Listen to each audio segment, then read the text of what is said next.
So in today's video, we're going to be covering this kit right here. Now, this is called the Eachine Novice 1. They've released 2 of them, and this is the first version.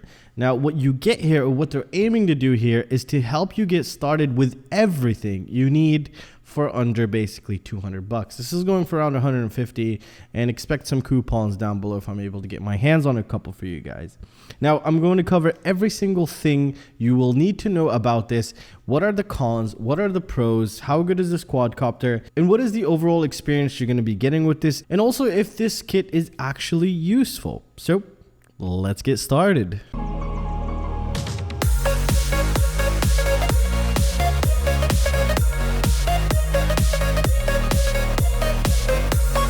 So when you receive this kit, you get this carrying case actually, which is a really nice carrying case, which has everything inside. So you have a charger, you have 10 batteries. However, you basically have 5 batteries because this needs 2 batteries at a time to fly because it's something called a 2S.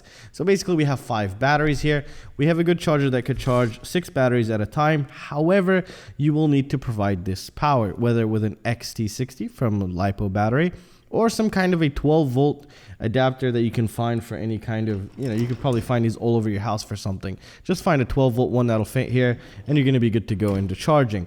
But before you get charging, what you need to take note of here is the voltage and as well as the charging current. Now, when it comes out of the box, it's basically charging normal LiPos, which is totally fine, but these are HV LiPos. So the way you would modify the voltage would be the ones to the left that are vertical, that are going up and down like this. And you want to have this move upwards, just like that. See, it says, if you take a closer look, you'll see 4.2 volts, and over here you see 4.35 volts. So you need to switch all of these to 4.35, 4.35, and do that for every single one of them like I have here.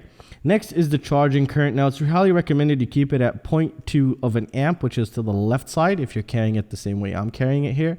But I like to charge at 0.6, it's much faster. I don't recommend doing that, but I do that. So it's up to you at the end. And once you plug it in, it starts charging. When it finishes charging, it'll blink really fast, and you'll know just to take that battery out. And it also has USB here. You can even charge something via USB. For example, you could use the USB to charge the goggles.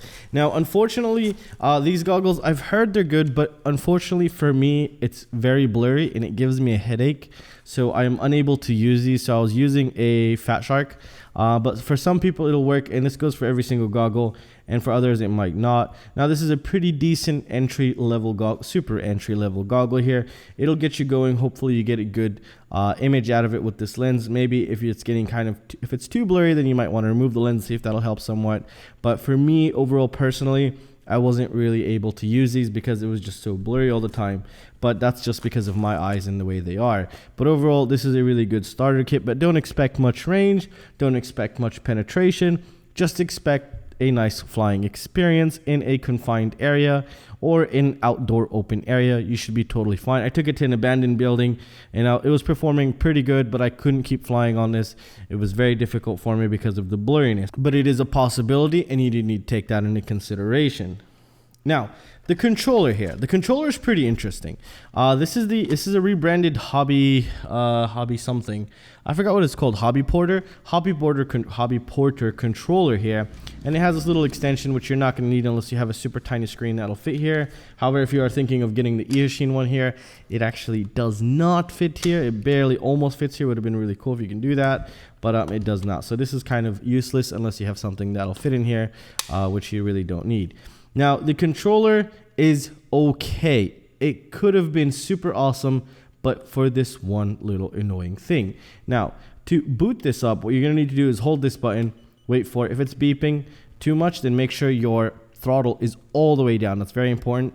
And once it stops beeping, then it's ready. These two, as long as any of these lights are on, it means it's armed. So if I give it power and it had battery inside, it'll just take off. Now, when you arm it, the propellers will not move, so keep that in mind. That's very important.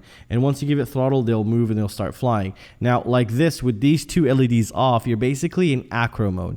Acro mode, which means it does not level itself back up. It's completely manual, so you got to keep leveling it yourself. But if you want to jump into, let's call it stable mode, which is angle mode, then you do one click. Now it would be in angle mode, which is kind of what you want to get started if you don't know how to fly acro. This way it'll level itself always flat, and once you push forward and let go of the sticks, it'll re-level itself. Now, something really bad about the way they've set this up is I wish they've set up air mode, which I'm going to show you how to do. What that means is if you let the throttle go all the way down, it'll basically shut down the propellers and you'll start, falling and flipping. And then once you give it throttle again, it'll fix itself. But when you enable air mode, which I'll show you how to do, it'll keep the propellers always on at a very low speed, and it'll always keep the quad balanced even if you drop the zero throttle, which is very important because I've almost crashed a couple times because of that. And if you click one more and have two LEDs here, this is Hakcrc with air mode on, and the propellers will keep spinning even though there's no throttle, and it'll keep it leveled. But again, this is like manual kind of advanced mode for most people, so it doesn't level itself out, so keep that in mind as well. Now to power this guy off, you just hold the red button. The blue button here is for binding. Don't touch it. Now, the quadcopter itself is really, really great. In what aspect? It's pretty efficient. And another thing, I flew in a very gusty opened area and it handled just fine. But the only thing that was hindering my performance was the rates out of the box on this, which I'm going to show you how to modify. But the only issue with the controller is the dead zone. It's not a big area where the dead zone is, but it will affect your skills, to be honest. It'll hinder your performance slightly, and you'll actually see that in my footage that I was actually scared to hit gaps because of the rates that were set up and also the dead zone. So basically what that means is, if I just move like this, like I want to do fine adjustments, especially when you're flying. If you're flying angle mode, which is stable mode, this is not going to matter. You're not going to even notice this stuff. But if you're flying Hakcrc, it's really going to bother you because you try to do just a small adjustment just like this, it doesn't register. It won't register like that unless you pass like a specific threshold. It's not that big. It's about maybe, I don't know, I would say 3 millimeters of movements, or actually 2 millimeters here. Just a small movement like that does not register around this whole circle. And I see why they did that. That is done through the software actually. It's not because of the joystick. So there could possibly be a way, hopefully, to update this, because what you tend to notice when you open the Betaflight configurator tab is that you'll see it's very stable on center point, and they've had to add the dead zone in order to keep it at a very solid 1500 signal, which is center point. And I wish I actually didn't do that or lowered the dead zone. It would have been a bit better, or actually a lot better, because that would have just given you a bit more precision, and you could have actually used, especially if you're flying Hakcrc, hit small gaps and really try to enjoy it. But again, this is aimed towards novice users, which is going to be good for angle mode. Hakcrc mode, okay, slightly in open area, not trying to hit any major gaps, you're going to be fine. Now let's come back to the quadcopter here. The quadcopter flies great. You don't have to fight it. They're using premium-ish to non-premium-ish components, but that is to be expected from the price. The video transmitter on it is really great. It has really great penetration, really great signal. The camera is also a really great camera, which is a run cam, believe it or not. However, it is susceptible to basically small particles or leaves popping in behind the sensor, which happened to me, and you'll see that in the video. I'll show you some flight footage while I'm flying it. It was a very, very gusty, windy day. And again, it's a very open area, and it was handling itself just fine, which I found to be really, really great. I actually surpassed what I was expecting. I was expecting actually a piece of crap, but over the overall tune, the overall flight experience, and I didn't have to fight it in the air. Those are the main things you want to look for, especially in these cheap micros. And it was handling itself very well. The only thing that I think will hinder your performance, especially when you switch over to Hakcrc, is going to be the controller's dead zone. But again, you can always purchase another controller once you're ready. After, let's just say you've upgraded from angle mode to Hakcrc mode, and you'll be totally fine in that perspective.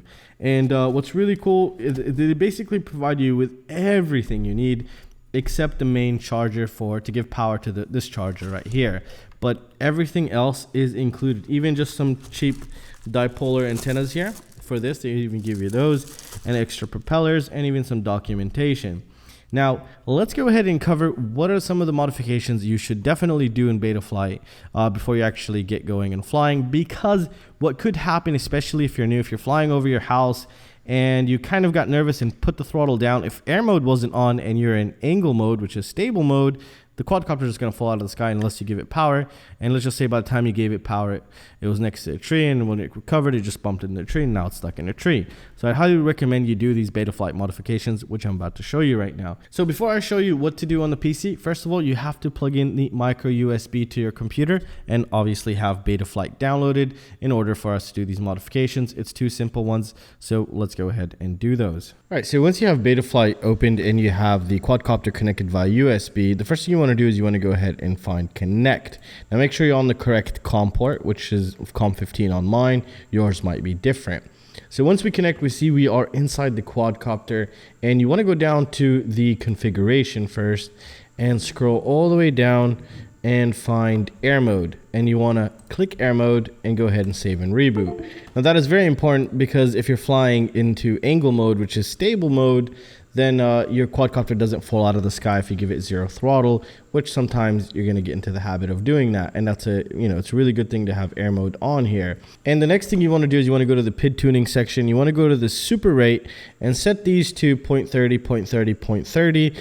And you should have a pretty good flying quadcopter. If you want to drop these even lower, then you can go ahead and do that. And once you've done that, then you want to make sure you click save down here. All right, guys, so that's going to conclude it for this video, and I'll have everything linked down below. Hopefully I'll be able to get you guys some coupons, and come check out my Patreon, where I give all this stuff out free of charge just to my Patrons. I do a bunch of giveaways every month. I just did a giveaway, 4 giveaways this month. I just announced the winners. So come join my Patreon. Also, new Patreons have a special giveaway. So if I get 3 just new Patreons, those 3 are eligible for a giveaway by themselves, a premium giveaway, not some bullshit, just some actual really great premium products, or just complete kits like this, which I actually test and make sure they're working. And yeah, and that's it, guys. Everything's linked down below. Check those links, and I'll see you in the next one. Peace out.